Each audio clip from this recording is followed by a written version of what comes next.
Hello and welcome to another episode of the 2022 Philanthropy and Social Justice Conversation Series. I'm Urvi Shriram and I lead the Centre of Philanthropy for Social Justice at the Indian School of Development Management. The centre seeks to engage with individuals, families, institutions, frontline workers, and the communities in need to catalyze effective philanthropy for social change. This series will feature conversations with thought leaders and action leaders on the need to reshape the role and tap the potential of philanthropy for social justice in India. We are very, very happy and grateful to have Mrs. Rati Forbes with us today. She is a director at Forbes Marshall and heads the foundation arm of the company. She has initiated several programs for underprivileged women and children from neighboring communities across health, education, and women empowerment. She also serves as an independent director on company boards and also on the board of several foundations.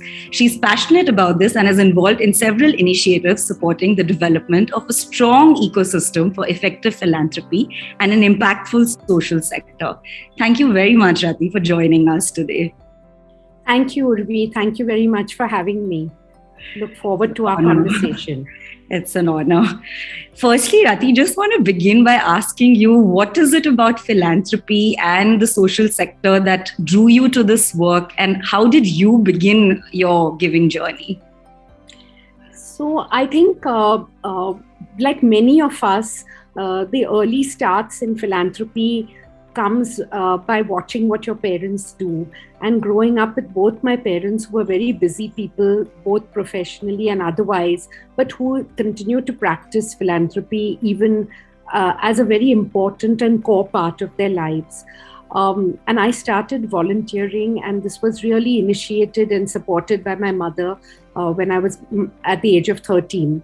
And I started volunteering very, very regularly at one of the trusts where she was involved. And then I think that started the giving journey. I think it also made me realize the very strong disparity that exists in our country. Issues that I have taken for granted all my life, growing up in Bombay in a privileged family, was not the same for millions of others across our country. And especially, as I said, living in Bombay and growing up there, the disparities are very, very stark, huge, and in your face. So I think even in college, then I started volunteering on different initiatives, and it was a very supportive ecosystem in our college, which only encouraged and supported thoughtful volunteering and giving, even from very early age. Thank you for sharing your initial learning. Were there any, specific learnings or examples that you can share which kind of inform your process of, deciding where to give, how to give, not just, your financial capital, etc., but also time and efforts? Yeah, so I think very much you start on this journey because something you see moves you internally. Either you notice something at a school or at a clinic or at a slum that you visit and you want to do something about it. So you either get involved in some way or you write a check. And it really starts with the heart. And I think that's, for most of us, it starts there. But over the years, even with not very, very large sums of money, you realize that much greater value, you can provide much greater value to a organization or to a group of organizations in building or helping them to think about, more long-term, sustainable kind of approaches to their work. We have also over the years built long-term partnerships with the organizations we support, helping to also look at capacity building of these organizations. Because unless you really strengthen the organization itself, just like we would do in our business, you can never have an organization that really comes to scale, works to its fullest capacity. And so even till today, from our foundation as well as our personal giving, we always put aside some amount of time as well as money to understanding the needs of the organization themselves And that only comes out through conversations and listening to the voice of people within the organization, not just the leadership, and then helping to build capacity within the organization. That's one. The second is learning from that, or going forward from that. I'm a huge believer in supporting collaborative efforts, because it's very clear that what one can do singly, the impact is so much more if you can do it collaboratively. So I won't go into more depth on that. The third one is that we, even within larger organizations, we try and look at an innovative pilot or an innovative project that the organization wants to try, but it's difficult to get funding for. And these are some of the approaches I began thinking about more as the philanthropy and as we thought about our philanthropy more. When I talk about our philanthropy, I mean from our foundation as well as from personal sources. Right. Thank you for sharing. Yes. Exactly, you've already touched upon some of these things, but even as we are doing our research and talking to many people at the Center of Philanthropy for Social Justice, one is really realizing that even though the ecosystem has grown and it's been evolving very significantly in the past decade, we see that the social challenges have continued to grow at a disproportionate pace as well. India continues to face issues on multiple fronts, whether it's health, nutrition, education, skill development, welfare of migrant workers, and so on. And these issues tend to be even more pronounced for those vulnerable sections of the people who've borne the brunt of historical injustices, whether in terms of income, gender, religion, tribe, special needs. But still, somehow the growth and the development in philanthropy has been in silos. Investments and focus, both money, time, effort, has been preferred in a few areas and leaving certain very complex areas like human rights, environment, gender equality, and other entrenched issues with minimum funds and attention. And even the grant giving and the donations also largely tend to happen from a project to project lens, as opposed to focusing on long-term systemic impact. So just want to ask you that, in your opinion, what do you think is the difference between charity or traditional philanthropy and philanthropy for justice, or bolder philanthropy, or strategic philanthropy? There are many terms to describe, but essentially, philanthropy for systemic change. And do you see more and more movement in Indian philanthropy from this charity and traditional modes to taking on entrenched social challenges in high need areas and providing more long-term support? So Urvi, it's a great point you've touched on.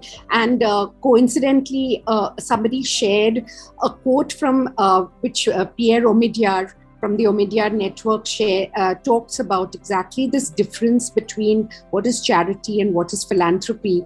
And if I may quote, he says, charity is inherently not self-sustaining, but there are problems in the world, such as natural disasters, that require charity, and those are one-time events. But he said philanthropy is much more and much deeper. It comes from the Latin, which means love of humanity. And philanthropy is a desire to improve the state of humanity and the world. So it requires thinking about the root causes of issues so that we can prevent tomorrow's suffering.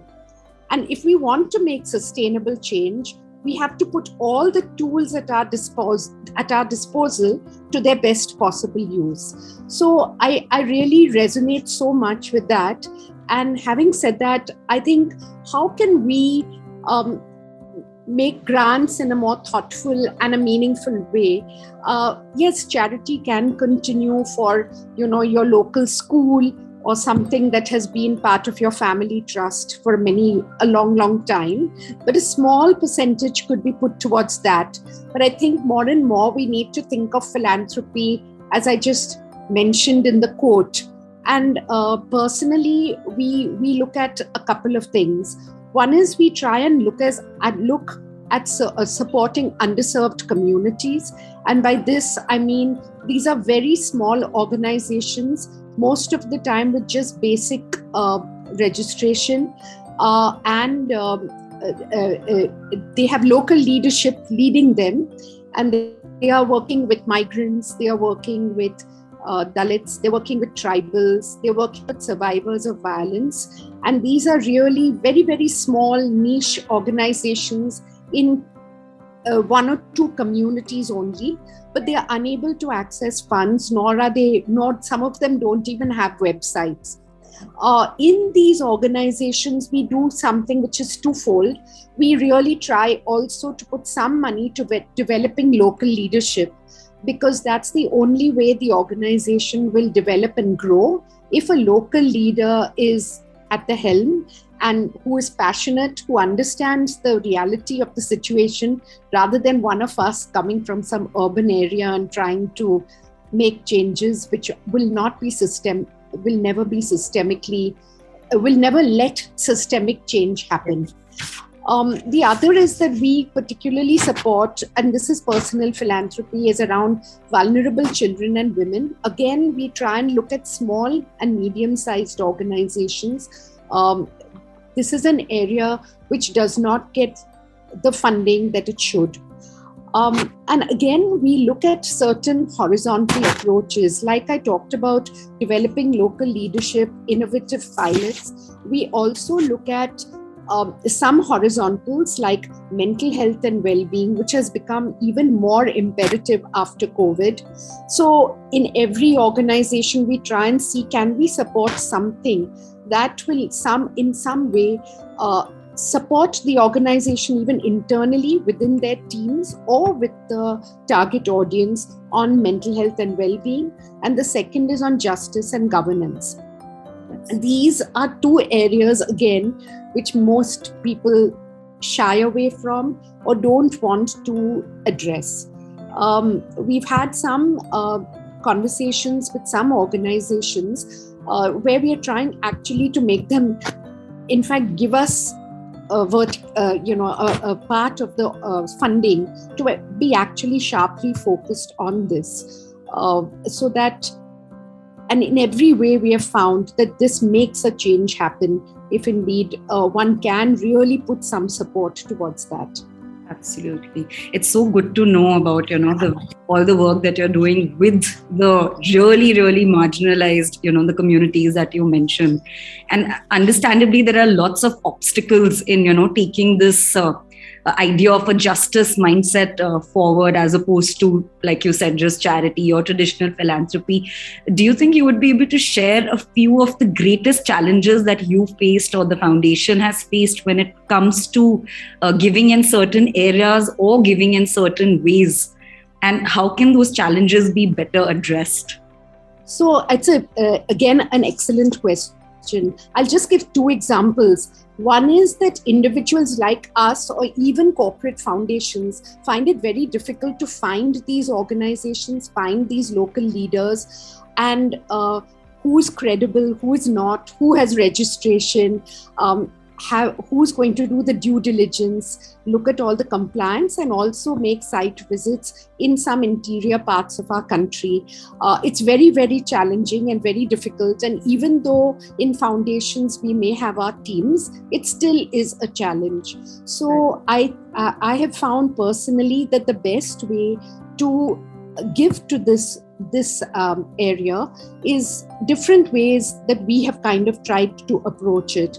One is that organizations today have, like Dasra has a giving circle, which is a thematic giving circle around a theme, around sanitation or around justice and governance. And they actually scan the organization, and a group of people who are passionate about that area or want to give to that area, they can join a giving circle. In the bargain, You also meet others who are interested in the space. Your learning increases hugely, which you would not be able to by just engaging with just one organization. That's one model. The second, which I've personally found very enriching in the last few years, is my own partnership with Social Venture Partners, which now has 7 chapters all over India. So basically in Social Venture Partners, you don't have to give large sums of money. You become a partner with an annual partnership fee. And then Social Venture Partners gives to collaboratively to small and medium-sized organizations within the city where they operate or slightly outside. And the main focus is skill building or capacity building, leading to enhanced livelihoods. So these are some models where not large sums of money need to be deployed, but one can contribute to a cause that resonates with you. And also then it could be a stepping stone to giving more to a organization or a particular cause. Absolutely. Right.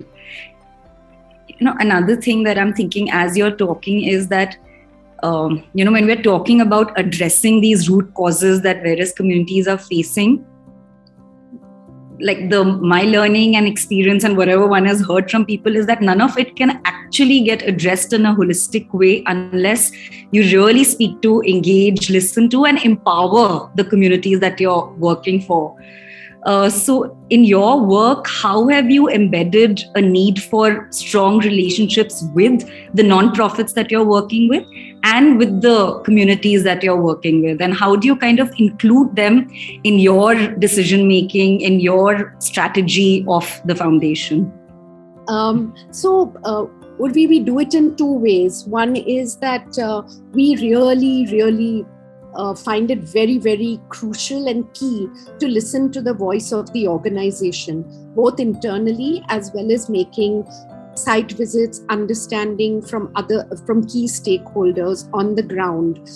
We also do speak to other funders because, of course, one wants to know what has been previous experience. So while we do not support a huge lot of organizations, we support few, and we take long before we start the first grant because we want to be very sure that the relationship for us is very important. It needs to be a collaborative partnership and never one of donor-donee.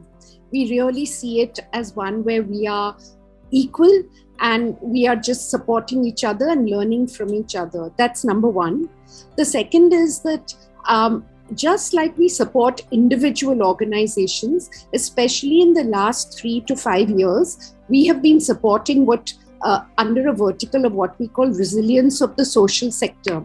And we believe that from our foundation, if we don't support the social sector in its entirety, how can we ever build a really robust and social ecosystem in our country?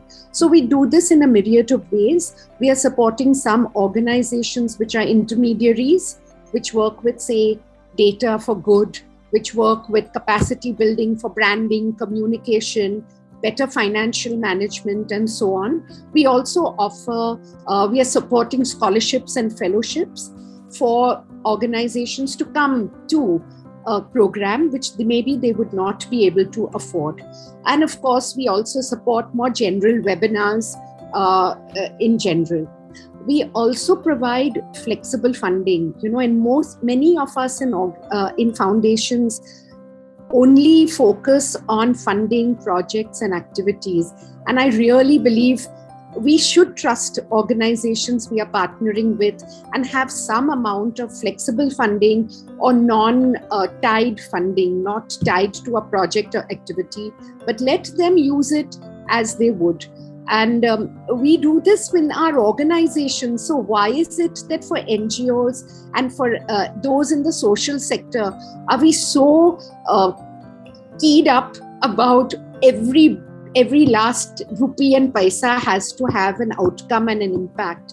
At least 20% of the funding should be based on trust, that we've had conversations, our values match, we like the work you're doing, do what you need to with this balance 10 or 20%. So we are trying to do that more and more in our grant making, both personally as well as from the foundation. Right. In fact, my next question was on data and evidence. One keeps hearing that philanthropic capital can be more effective, it can be more efficient. But do you think there is substantive data, evidence, knowledge sharing on effective philanthropy? And what is the role of research, data and knowledge in helping drive more effective practices and more outcome-oriented giving? So, of course, there's a place for data and impact, and one cannot completely shy away from that. I also think it is important to understand that we should actually ask organizations for not huge amounts and copious amounts of data, which get them in. They don't have the wherewithal very often, nor do they have large teams sitting in their office putting together data. So I think it's also for us as grant makers to ask for crisp data which will actually speak to what can we do next? How can this help the organization as well as other funders? So if what we try and do is in the third year, in many of our grants, we put aside a small amount towards monitoring and evaluation. So when we put that, and of course that's done by a third party, we have also understood the impact of that, not just for us as funders, but also because it has enabled the organization to then access more grants because their credibility is enhanced. We've also got to know not just on the project, but there's some amazing qualitative outcomes that sometimes come to the fore, which we had no clue about, nor had the organization. So these are really important parts of M&E. And data, of course, always speaks. So that's important. But I do think that there is also a space for some amount to be kept aside for just flexible funding for organizations to do what they wish with it, especially again, because of the challenges that COVID has thrown up for so many organizations in the social sector. Right. Sometimes it's just over stressful and over pressure when they're just trying to stay afloat and manage what they're best at doing, which is actually supporting the communities in need. But one is constantly asking for data and evidence and filling up papers of information. Absolutely. Thank you. With the massive intergenerational wealth transfer that is happening in India now and all over the world in many ways, we see that there's going to be a significant increase in philanthropy and many first-time givers are going to start engaging in philanthropy. What would be your advice to these first-time givers, people in their 30s, 40s, who are privileged in many ways and are keen to engage meaningfully in philanthropy? So I think in India, honestly, I really believe that no giving is like bad giving. Firstly, I also think you have to dip your toes into the water and just start somewhere. There is a plethora of issues that one can give to in India, and there's really an ocean, as we know, out there. And only if we start taking baby steps in some areas that resonate with us, be it early child education, be it with seniors, be it at an orphanage, nothing is bad or adverse to do. And only then can we learn. I found myself that when I was dipping my toes like this when I was much younger, then you automatically read up more. You want to visit more organizations in the same genre. So I would only urge people to take that first step rather than just going to webinars, sitting for webinars, going to workshops, actually get into action mode is what I would really highly recommend. Today, also, there are many organizations offering online and blended learning opportunities where you can learn more not only about a particular sector, like say education or community health or whatever, but you can also learn about better ways of giving. What can I do with small amounts? Again, at some of the organizations I'm involved with, we have monthly learning sessions. And again, one of the positive fallouts of COVID have been that anybody and everybody can join from anywhere in the world. And these are 1 hour bites on different topics. They have been great learning opportunities for not only young philanthropists, but also for young organizations or young social entrepreneurs who are just starting their journeys. So that's one. I think the second thing is that it's really important for some of us to talk about the work we do. For example, there are some issues and opportunities that come up which you would not have known about earlier. So the migrant crisis really brought to the fore what could we do in companies and corporates, and so the social compact was born, and I won't go into details of that.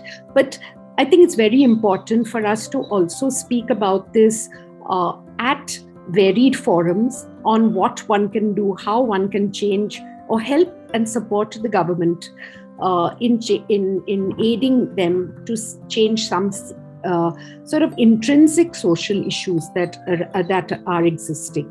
And finally, I think what's very, very heartening is many young people are involved with impact investment, with social enterprises.